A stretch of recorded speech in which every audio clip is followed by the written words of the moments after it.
Good morning, Thomas Fitzwater Cheetahs, or afternoon, depending on when you're watching this video. I want to give you a little information about a drill that we're going to be practicing brand new for the first time this Wednesday.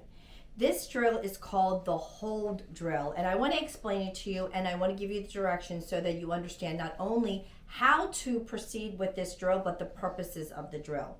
So a hold really is a response to a very uncommon situation that's happening in our building that would require staff and students to be in their classrooms, similar to a lockout that we used to do, okay? So I'm gonna give you a situation in which this might occur. So let's say that there is a medical emergency that's in the hallway and one of our students requires the nurse, myself, maybe Mr. Dean or Mrs. Peck to come out and assist. Maybe we need to call the ambulance and they would come just to assist us with that medical emergency.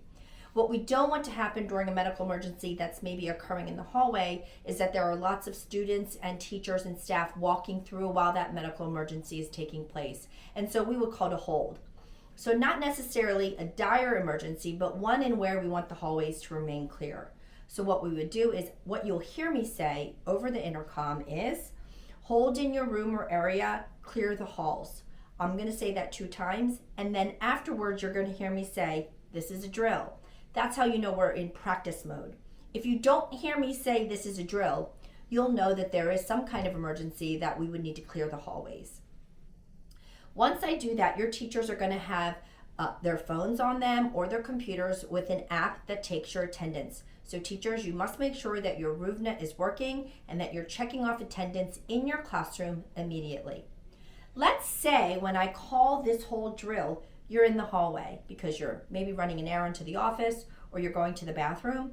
What you would do is you wouldn't walk all the way back to your class. You would go to the nearest classroom and you would enter that room. Teachers, you would go and check that the hallway is cleared, and if you see a student in close proximity, you would let them enter your classroom and then you would lock the door.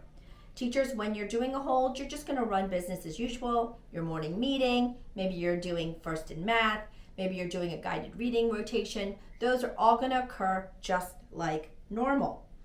When you hear me say that the hold has been lifted, you'll know that that is the end of the drill or the end of the event, and then you can remain to do business as usual, unlock your doors, and return to your normal day.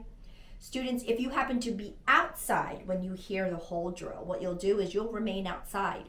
I know that sounds kind of weird, but remember this situation is where we want the hallways inside to be clear. So if there's an emergency in the hallways inside, it's best for you to stay outside with your teacher there until you hear the all call that the hold is clear. I know that in every single drill that we have practiced so far, while I have been the principal, you have amazed me and outdone yourselves. So I know that I will have no problem with this next brand new drill called the hold drill. So can't wait to see how you perform, and I'll let you know afterwards how great you did. Have a great, fantastic day, Cheetahs. Bye now.